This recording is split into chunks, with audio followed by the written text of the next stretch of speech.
Welcome to Airway Exchange, the podcast for empowering educators and inspiring future CRNAs, a new series of Beyond the Mask supported by AANA. We're your host team. I'm Greg Collins. I'm Nikki D'Amico. I'm Erin Martin. And I'm Louisa Martin. We're here to support the community of CRNA educators with conversations to explore, learn, and grow. To pursue excellence in the evolving field of nurse anesthesia education. And to champion our students and enrich the future of the profession. This is Airway Exchange. Welcome back to Airway Exchange. It's really nice to have recorded a lot of these previous episodes live where we got to sit across the table and talk to one another. Now we're kind of back in our home digs. I'm Greg Collins, one of your co-hosts, here with my friend and colleague and fellow co-host, Erin Martin. Good evening, Erin. Hello, everybody. Good to be back. It's great to be back, bringing you topics that nurse anesthesia educators care about, want to know more about. We get to dive into them and have great conversations on here. So I'm really excited to welcome our guest tonight, speaking on incivility in the OR, particularly incivility amongst preceptors and how that affects our residents and how it affects the nurse anesthesia educator community in general. We're lucky enough to be joined tonight by Dr. Richard Wilson. Dr. Wilson earned his Master's of Nurse Anesthesia degree from the University of South Carolina Medicine in 2006 and his Doctor of Nurse Anesthesia practice from the Medical University of South Carolina in 2022. He currently serves as Assistant Program Director, East Coast, for Ursuline College's Somnia Nurse Anesthesia program. Previously, he had the role of Assistant Program Director at the University of South Carolina, where he was instrumental in launching the program's second campus in Greenville. Dr. Wilson is the author of the Blood Component Therapy chapter in the latest edition of Nurse Anesthesia and is published both in JOPAN and the ANA Journal. He was selected as a fellow of the AANA, serves as ANA Social Media Ambassador, where you've seen him often, I'm sure, and in 2024 was elected to the AANA Leadership Identification Committee. In addition to his academic and professional leadership, he remains active in clinical practice and mentors aspiring CRNAs through the CRNA Prep Academy.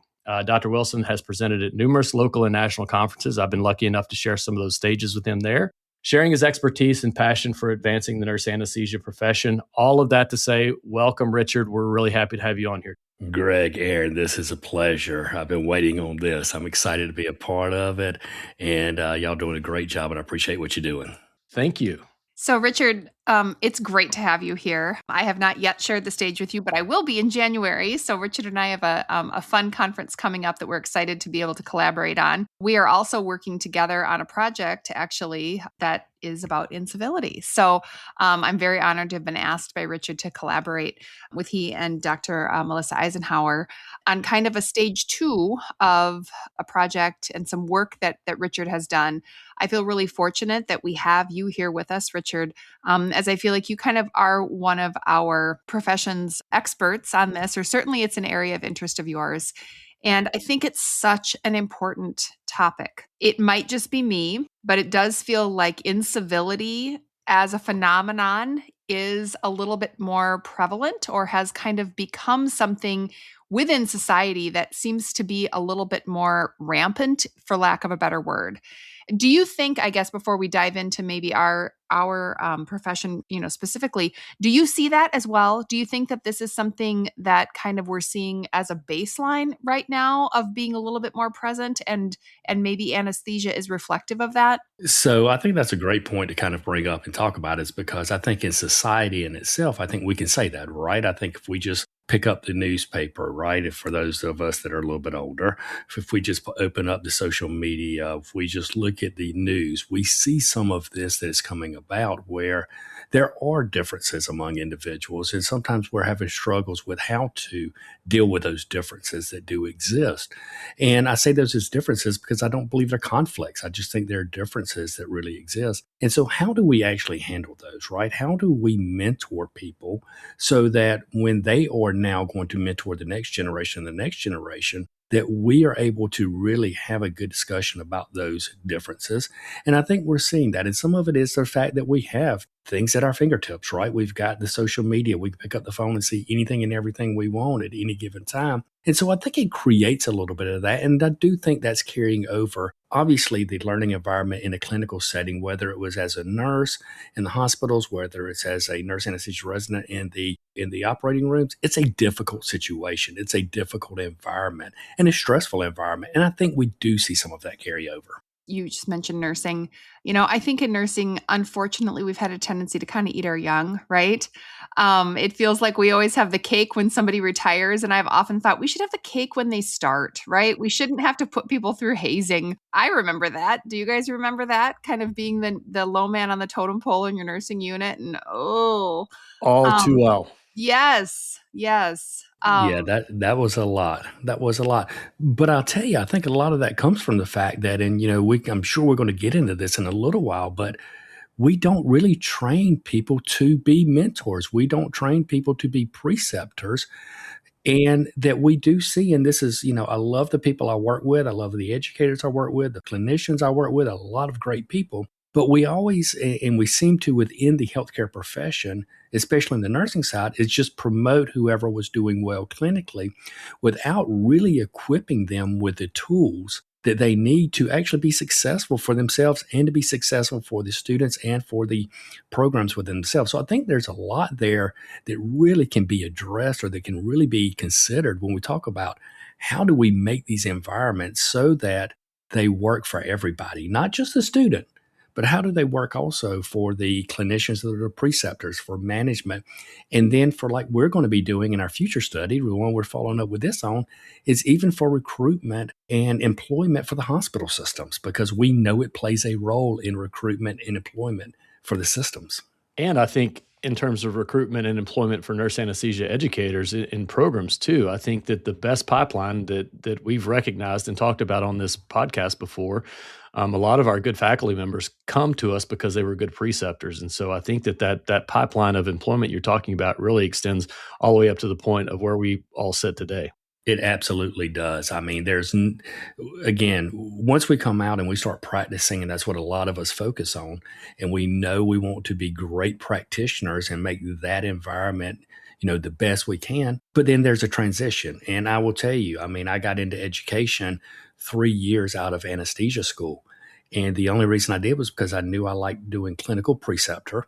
I knew that, that was enjoyable for me, and I wanted to just try to see what the next level was like. Applied for a position in opening this campus at Greenville that we mentioned earlier. Really never thought I'd get the job. And then I got the call. It was like, hey, congrats. But I was only 3 years out, but I'd had no training at that point. I had to actually build all of this myself and learn it from great mentors, thankfully, along the way. And I'm just trying to give it back. That's what I want to do, is see how do we give this back and how do we make this better for the next environment and the next environment. Richard and Erin both, I'm curious, just in terms of this, I appreciate you guys kind of fleshing out the idea, but how did it land on your radar in terms of the idea of incivility? Of course, it's something that we deal with on the educator side. We have to address those concerns that come up with our residents that are practicing in the facilities. But why did this topic become important to you? Was it a single event, or was it something that's just been on your mind and you decided to dig a little bit deeper into it? Well, I'm going to throw this all the way back to Melissa Eisenhower to start off with, because Melissa, Dr. Eisenhower with Evansville, was the first one who kind of brought this to my attention as, hey, let's do a research project on this, or let's do a paper on this, and let's study this a little bit. She will tell you, and obviously I'm not going to steal her story on this, but she will tell you about a specific incident that occurred with a preceptor and a resident that was very, concerning at the time. And so that dialed us into, hey, let's look at this overall. Let's really put some data behind this and not have it as just, hey, we think this exists, but let's actually show data behind it. And the data was overwhelming, to be honest with you. Once we released the survey, and she again asked me to be a part of it, which I love working with her, but I had already seen this also in some of the environments. I'd been in education, since 2010. And so I had seen this in some of the environments I had been in. And so we decided, let's just really look at what's the data and what's the impact that it's having really on our preceptors and our students and our programs. So tell us about that, Richard. Tell us what this when you started digging in, what did you find? So what we did was we basically released a survey. So we ended up doing this Qualtrics survey, looking at some quantitative and some qualitative data associated with it. I believe we had over 300 replies on this, which was really good for us. We released this on social media. We sent the links out to the faculty and had them send it out to the students and the learners. And we had about 300 and something, replies to come back in, which we thought was just awesome. I mean, I'll be honest with you, I was not expecting that many. But again, that also plays in or comes about because we know that this is a very emotional topic for people, right? This is a very charged topic for people. And what we ended up finding out was out of these 300 and something surveys, that 77% of people that completed the survey had experienced incivility at some point in time during their anesthesia training. This was all focused on anesthesia training period. And 77%, whether it was public criticism, whether it was hostile body language, unfair evaluations, dismissive communication, some way, somehow they had experienced this. And it was not just once, it was multiple times. And so it became pretty significant and had significant impacts, even to the point of some people thinking about just leaving the career or leaving school because it had such a negative impact on them. That's an astounding number, 77%. So the causative factors of that, I mean, I'm just hypothesizing here, but, we work in crazy environments in the operating room, right? There's a lot of egos in the operating room. Did you, in your research, looking at the incidents, did you find, causative factors or anything that correlates with that? So what we found with causative factors were, some of this, we truly believe is that we take a lot of great practitioners and we're like, hey, Erin, you're just such a good practitioner. I know you've only been out 18 months, 2 years, but you do a great job on these cases. I'm going to put students with you for a little while. All right, Greg, you've been out for 6 months, I know, and we're going to put them with you for a while because you were a great student and you're doing great as a CRNA here, and we know you. And by the way, we're short staffed, so we really need to put them with you. Right? We know Asterisk. about that. Yeah, the asterisk part on that one. But we know burnout exists, right? And as we look at the environments, and again, stressful environments, you got people that are getting severely hypotensive, hypertensive, myocardial infarctions in the operating rooms, all of these complications that can occur just really amp up, right, the energy in the room. And when that energy gets amped up and we get that catecholamine release going, it can get hairy at times. And so then we're now dealing with, and I'll tell you what I think some of this, or actually what I believe we have found in some of this, what also is contributing to that is not just all of that, it's the generational differences that exist. And I know I just perked Erin's ears because I know how much she is on that one and how much she does research on that in presentations. We've gone over it before. But there's a generational difference that exists. And that generational difference is not just in if I want to get out early versus not get out early. It's communication, right? It's communication. It is in what I think is important and what you think is important. How do we handle these situations? So you've got so many different factors going into this that we can't just pinpoint one, but we can try to address them. And don't you think, too, the idea of what we are willing to tolerate has changed? I think that's a big thing generationally, because there are times, so I think we're probably all of the similar vintage. And have you had moments as educators where you thought, oh my God, I cannot believe that they just said that? Or, I would have just, sucked it up, gone to the locker room, cried, and gone back. But I think that we have a generation now who feels empowered to say that's not okay. And I think that's great, but when you're doing that with generations who don't understand that that's okay, we got a problem, right? So, Greg, we just flipped this whole podcast today from incivility. We're going to flip it into generational. No, I'm kidding. We want to have another podcast on that. So, totally kidding. Yes, we'll do one on that. No, but you're right. When we look at the fact, what I used to tolerate or what I was. And let's just look at the generational differences, right? And there I am. Please, whoever's listening to this, understand I am not knocking any generation. I think all generations have a lot of great things. And I know there are some that would disagree with me, but I think there's a lot of great things about these generations. But I do think, Just like the fact that whenever, our generation went to a job, we thought, that's where we want to be for 30 years. And that's how we chose a position, where now that's not necessarily the same process and belief. And I'm not knocking it again. I just think that's how things have changed over the years, right? Sometimes I'm jealous of that. So when we look at the overall process of it, I think we have those different thought processes.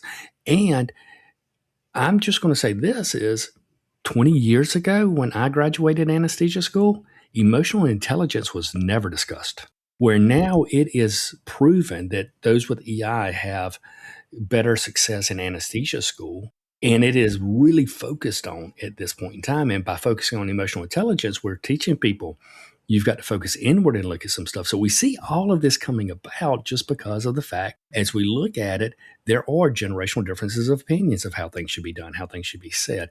There are differences in how we approach stress. And then when you put all of that in the operating rooms, because now when we look at the clinical settings, we may have 3 or 4 different generations in the same OR. That's a lot. And so when we see this, all of this can lead to what is perceived as incivility in some situations. Well, I think you just took the words out of my mouth to some extent there when you said perceived as incivility, because I think when we're talking generational differences, we're talking about perceptions.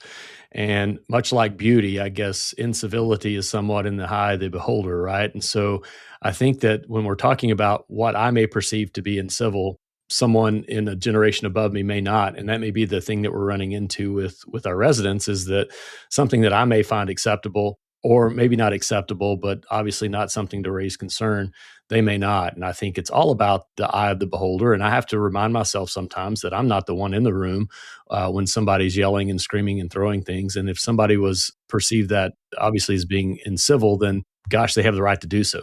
Yeah. And, other things that we can look at and we could talk about that we also found in the study and looking at it is kind of how the perception is by the learners and their support during these situations. And, as educators, as leaders, as clinical leaders, and, I'm sure there may be some clinical leaders that are listening to this too, is how do we support that? Now, please understand, I am from the generation, and everybody will tell you, I talk about it always in class, I am not of that personality that everybody gets a trophy for participating and just showing up, right? I don't believe that. Don't believe I should get rewarded just for doing my job. That's where I sit, right? But what we have to remember is there is one of those aspects that when we look at what the perception is, when we look at how we handle this, we as educators have an opportunity, and I'm going to tell you, we have a wonderful opportunity to bridge the gap. We have the opportunity to sit down with preceptors. We have the opportunity to sit down with residents and bridge that gap. I'm not saying bring them together and be a mediator, but what I'm saying is I get an opportunity to go talk to preceptors in our clinical settings and say, hey, let me just tell you how some things are going. Let me tell you how, things are being perceived here. And I know you don't want to feel that way. And I know you don't want to be perceived that way, right? And I get to look at students and say, look, I understand what you're talking about, but let's talk a little bit about some other aspects. We get to be that bridge. So focusing back on incivility in particular, what are some things that we as educators can do? What can we be doing as clinical coordinators or as the people who kind of are that bridge between our programs and our clinical sites to maybe bring in awareness and maybe offer solutions to the issues of this 77% of students who have felt that they've experienced incivility? Yeah, and the reason that 77% is important, right, as we look at that, is because one, that is, as Greg mentioned earlier, that is a recruitment. So if people say, hey, if you go into anesthesia training and all you're going to get is incivility in it, that is not a good recruitment tool for our profession to feed the pipeline to grow this and show how great we are. The second aspect of that is when we look at how we as educators can be a part of this, is we have to build relationships. Let me tell you, if you want to talk about a hard-headed, stubborn, you can use a lot of other terms along with that. I'm sitting right here. I am that person. And I will tell you, in my early career in education, I was one of those people. Well, the residents are here to learn. You're just going to deal with it, right?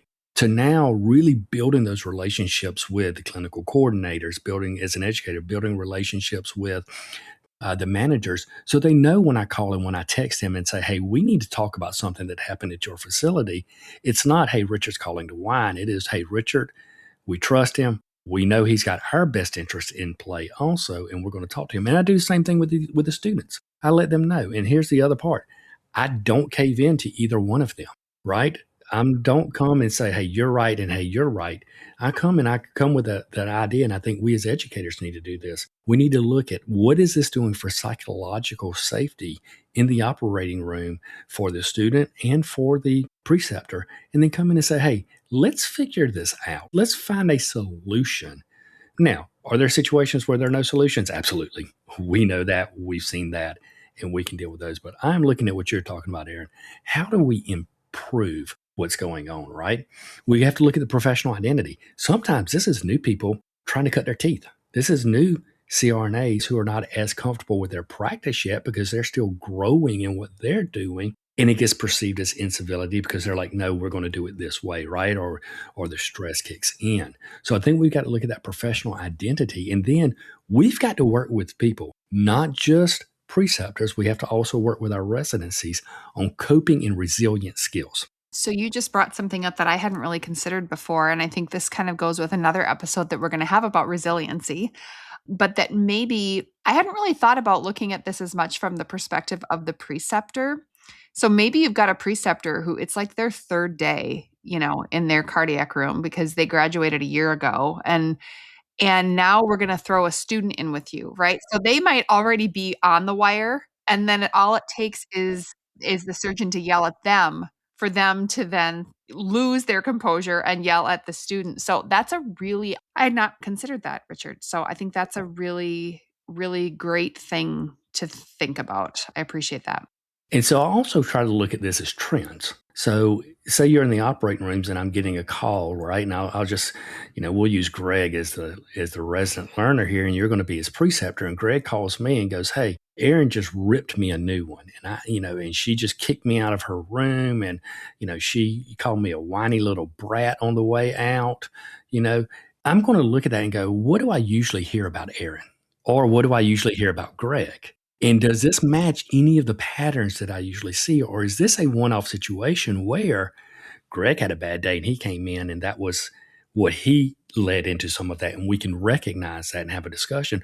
Or do we need to have a discussion because Erin had a bad day because of all of that was going on? So I think we need to look at that aspect as we talk about the resilient side, because I'll tell you, I hope I don't really kind of mess your episode up here, but I think we overuse the word wellness to the point that we forget about resilience. And therefore, we lead into situations where people are graduating that don't necessarily, they have some wellness ideas, but they don't necessarily have the resilience built up for these stressful situations that we get into as clinical practitioners. That's a great point. I think just in terms of that, our goal here shouldn't be 0 episodes, I don't think, because that's going to be an impossible goal to attain. I think the goal should be, how can we get through these better? And how does a bad day not ruin a practicum or not ruin even a complete clinical residency, I think. And so, as we're thinking through this, that's to me, maybe the much bigger picture that I've just discovered in listening to the two of you talk is, let's not shoot for perfection. Let's aim for a very high standard. But at the same time, how do we also teach and coach to get over it when something happens like that? And that's the resiliency that you both have mentioned. I think what we have to look at, neither side needs to really think about it in a self-centered manner, right? And what we really have to think about is, with these situations, how do I just kind of recenter? How do I focus on what's in front of me?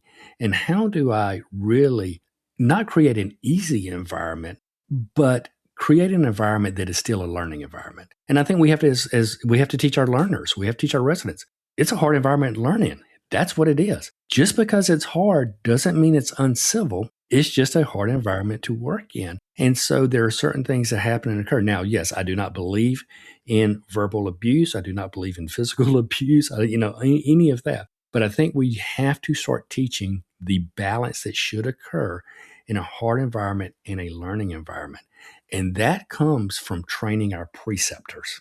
That comes from creating ways, which I'm excited to be a part of creating ways that we teach these individuals not just how to be great practitioners, but how can you also be a great mentor, a great preceptor overall. And we're doing that. Melissa, Dr. Eisenhower, and myself are doing that. We've created modules that are through Summit Anesthesia seminars, and it's called Training with a Purpose, because that's how we feel. This is training people with a purpose so that when they go and they precept individuals, they have an idea of adult learning principles and adult learning theories, how to create or how to complete an evaluation tool on somebody who may have not had a great day that day, but still be respectful and still have continuing, conversation with them. How do you have good communication with them? How do you understand generational differences that play into all of this? So I think that's how we truly look at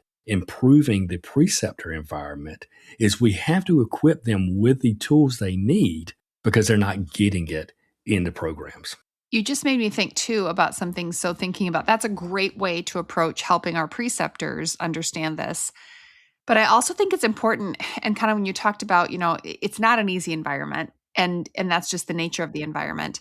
How do we prep the students to understand the difference between a high standard that you are expected to meet in a professional way versus I got yelled at today? Do you know what I mean? Like, how do we do that? Like, it feels like that could be something that we do before they go into clinical to help them understand, you're going into a high stakes environment and you can't just run out when you feel like you were wronged. So, Erin, I am so glad you asked that question. So I had the pleasure of working in the operating rooms as an OR tech way before I went to anesthesia school. All right. It was a 1 OR facility. I was an OR tech, on-the-job training, no degree. And literally, I had hemostats thrown at me one day by the surgeon. Okay.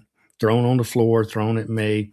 And, luckily, I just have a personality. I looked at him and laughed and was like, well, that's the last pair you got. So we'll figure out how we'll finish this. But that's not always how it can happen, right? But I had the pleasure of working in the operating rooms ahead of time. So I knew the environment.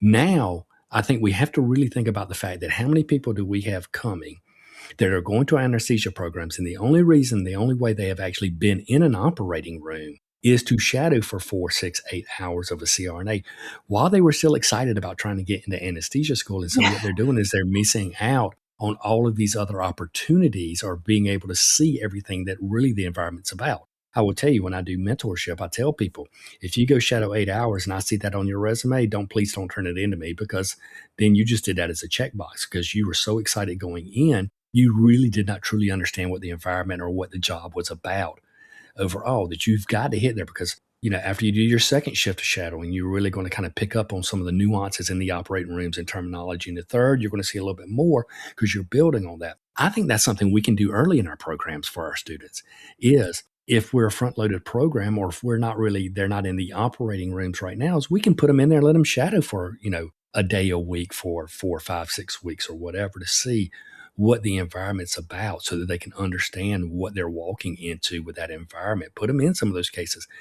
Let them shadow current students. Pair them up with a current student that's in in the second or the third year and say, hey, go shadow them for 8 hours today. You don't have to do care plans. You don't have to do endotracheal tubes. We don't want you to do all of that.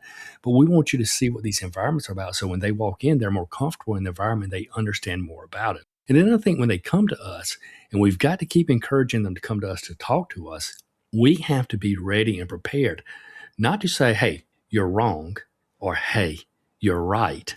We've got to be prepared ourselves and equipped ourselves as educators to help them talk through this, not give them an answer. I think sometimes we worry too much about giving them an answer instead of helping them work through it, which then again builds resilience. All the way back to that term. Absolutely. And I think you brought up something, actually, a note that I had written about the importance of empowering students to come forward. Because I think we've all experienced this, right? Where it's not until they're done with the clinical rotation and then we hear kind of by happenstance, that was terrible. And my whole thing is like, I can't address anything. We can't address that in the moment, which we know that's the best time to do that if we don't know about it, right? So how do we identify these instances of incivility? Yeah. So interesting enough, that was what part of the research showed that we did.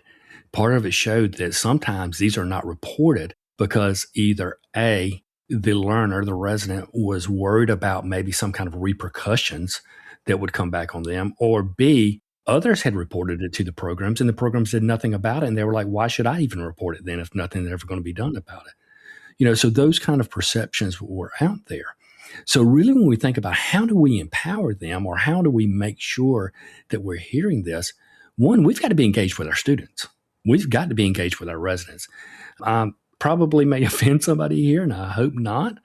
But, if we got into this job just so we could really clock in, clock out, and we could just do a few things here and there, and we could have flexibility, that is the wrong mentality, because we are their parents, per se, in this whole thing, right? We are there as a coach, a mentor, parent, however you want to look at it. So we've got to have our ears to the ground, and we've got to be listening to them, not always talking to them. Sometimes we just have to be sitting there while they're all talking.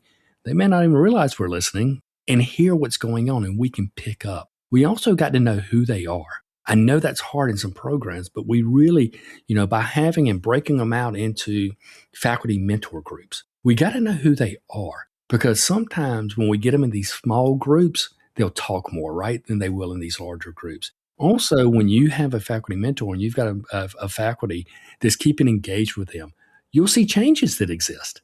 And if they have been having issues with incivility or consistent, poor outcomes in the operating rooms, you will see that change in their face. You'll see that change in their clothing, their makeup. You'll see that change in their personality in class. So us being engaged with them also helps with that open line of communication. That's really good, Richard. I like that idea of, particularly a specific thing that you mentioned was breaking them out into smaller groups. And we have a bigger program here with a cohort size, roughly around 70. And that's one of the things that we've done over the last 2 or 3 years is made sure that our advisor-advisee relationship that we've historically used in a more academic sense carries over into the clinical residency. And we've seen a lot of that. I think it has opened the line of communication. I think that it's allowed us to pay a little bit better attention, even to things like daily evaluations. When it's one person going over, 6 or 7 residents' evaluations, that to me, I can pick up trends. And I couldn't do that if I were having to monitor all 70 of them. So, and I love the idea of getting to know them, understanding their personalities, and then maybe if it's someone that I'm closer to that I understand a little bit better, that's assigned to a different advisor, making sure that us as faculty are talking amongst one another, and that person comes to me and says, hey, so-and-so a little bit better than I do. What do you think about this? Or this is how they responded in this situation. Is this part of their personality? I think that just goes back to exactly what you kind of framed up as we got to get to know them. That's part of the trust that I think has to be involved in all of this. I think in order for them to report something to us, they have to trust us that it's going to be handled correctly.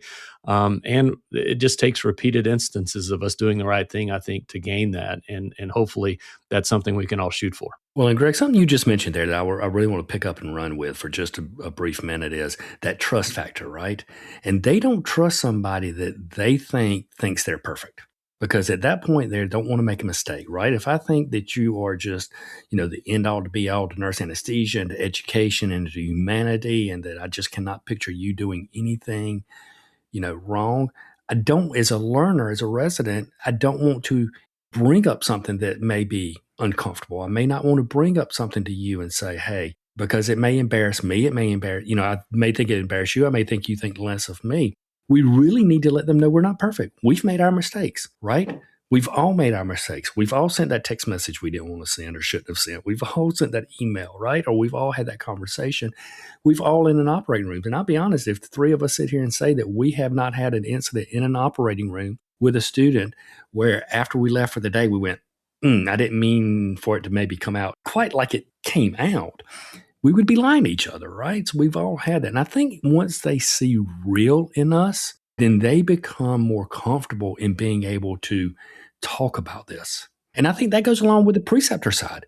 When the preceptors see real in us and they don't see us as somebody just over there in another building doing something, and they see real in us and how we're engaged and we are, bought into what they're doing too, then they also have that conversation. So I think it's really important for that trust. agree completely. Nikki, one of our other co-hosts, and I were recently on the Grade 1 View, and the host there asked us the question of what do we wish that every student of ours knew?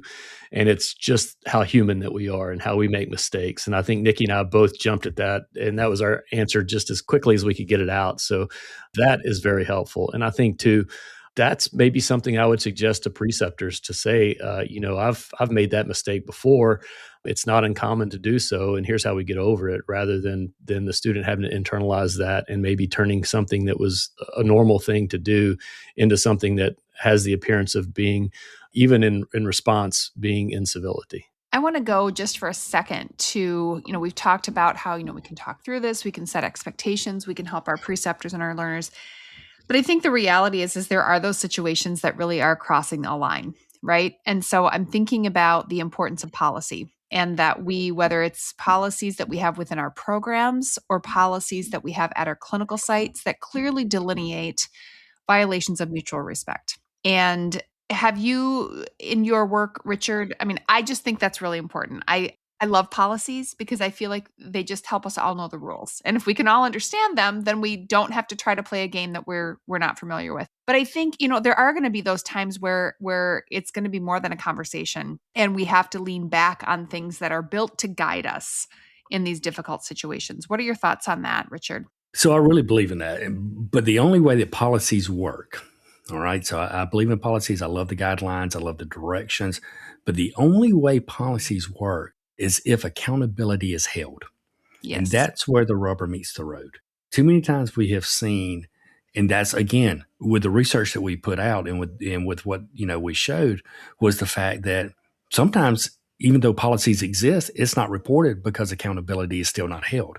And so we've got to make sure that accountability is held. So that is us as educators, right? I can't make a policy for the clinical setting. Now, I can encourage the clinical setting to do that, and we should be. We should be having conversations with the clinical settings as educators to say, what if this happens? Where are we with this? And then we should be trying to help them hold people accountable for that. Have I seen incivility and somebody not being held accountable? We don't have enough time for stories on that, right? In this episode today. But I like the policies. And I think once everybody knows it, then we can put it in play and we can say one exists. But again, then it comes down to the leadership and ensuring and encouraging the leadership to take effect. Because unfortunately, as an educator, I would love to write some of the policies, but I can't because it is a clinical responsibility. Yeah. And I think that's where it does come in as educators and potentially program directors, where it comes down to, okay, we can establish a set of rules, right? We can establish what works, what doesn't work, even a mutual agreement, as we're going into a clinical site, this is kind of the rules of engagement here, and a set of expectations that we expect to hold our students to. And then in turn, we are hopeful that our preceptors can also, maybe that's the next project, Richard, is developing something like that. Maybe it is. Well, we know that I think the policies exist because just having gone through reaccreditation, obviously the COA ensures that we have policies on how to handle matters like this. But I think, Richard, what you mentioned in terms of the policy is only as good as the enforcement and the trust that comes along with that, and the applicability to absolutely every student, every resident in a similar manner. So to me, too, I think that what helps a little bit with that is the policy is great, but what's the overarching tone of the relationship? And I think that comes from trust amongst a facility. We go into the C-suite of a facility and we get our affiliation agreement with that facility signed. We know what that means, but how do we address that in the beginning? What's the tone? What's the relationship between the leadership of that facility and the school? Those are all important, and I think those help kind of prop up the policy that has to be there in order for us to affect the change that we need to change to get the incivility taken care of. Absolutely. And it's all at leadership levels. To be honest with you, we can talk about the preceptors in the operating rooms, but a lot of this starts at the leadership level, and what the leaders allow, what the leaders accept is usually what is, perpetuated in these environments. And that goes across both sides. That goes across the education side and that goes across the clinical side. But when the leaders of the clinical and the leaders of the education side both come together, build a strong relationship and support that, then these issues are very minimal. Yeah, I think it goes way up the leadership side too, particularly on the clinical level. Having been in the business of anesthesia prior to education, we've had anesthesia groups recently. I say recently, over the past several years, that have reached out and said, we had 4 of your residents at our sites over the past 2 years, and none of them are coming to work for us. What makes us want to continue this relationship? And I encourage them at that point to kind of get out the mirror and take a look at, how are the students treated when they're there? What would make them want to come to work for you? What are you doing or not doing that's affecting that relationship? And not to completely put that on them, obviously to absorb a little bit of the responsibility, but also, we're in a crisis mode right now in terms of our workforce shortage. And, you would think that civility would be something that would be really easily put out there, very easily on the table, a welcoming environment where someone would want to sign up, the day that they graduate to work at that facility at which they train. And that's the springboard, right, Richard? That's the springboard into stage 2 of your research. So, Greg, I was going to say, Erin and I are going to truly thank you for kicking off our next project Not a here. Plan, but Yes, it was not planned, but we will thank you because, yes, you're right. So what we found with this, right, we found, and I know we'll probably be wrapping this up very soon. So what we found with this, right, was we found incivility existed. We found the perception of incivility existed at least. And we found that it did in 77% of the population that filled out the survey. We also found what some of the major themes were, right? We went through a lot of those major themes, and we know, the impact and the effect it has in the clinical setting. So what we decided, and this was, we are excited, Dr. Eisenhower and are excited to have Dr. Martin join us on this project, is next we're looking at now what is the impact it has on recruitment and hiring post-graduation, and what is that financial impact to the facility? Because that's huge when you think about that you're training people there and they're going somewhere else to work. And that is as simple as sometimes just looking at the environment, as you mentioned. So that's where we're going with our next step of this, is truly looking at not that it just exists, not that we have, some things now that we can really focus on to help improve that. But why should we do that? Education is costly. We know that. Educating preceptors is costly. We know that.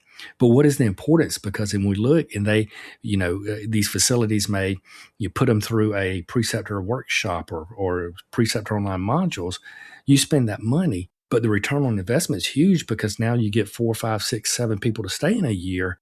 That's peanuts compared to what you paid for the workshop or for the training of those preceptors, compared to what you would have paid out for recruitment, for moving expenses, and everything else, sign-on bonuses that go along with recruiting individuals. Yeah, I can't wait to see those outcomes, because not that what you've done to this point has not been uber important, because it has, but I think when we begin to take this data that you're generating to the anesthesia groups and to the hospitals, boy, that's going to affect some change, I think. And as long as the workforce shortage continues, which we all expect it to for at least some time, I think that data, particularly monetary data, is really going to speak very highly to those people. And you're going to have ears that are willing to listen to that, I think. All right. Well, I think we've learned a lot about what we can do to help prepare our students, as well as work with our clinical partners to make this topic of incivility maybe something that we're a little more aware of.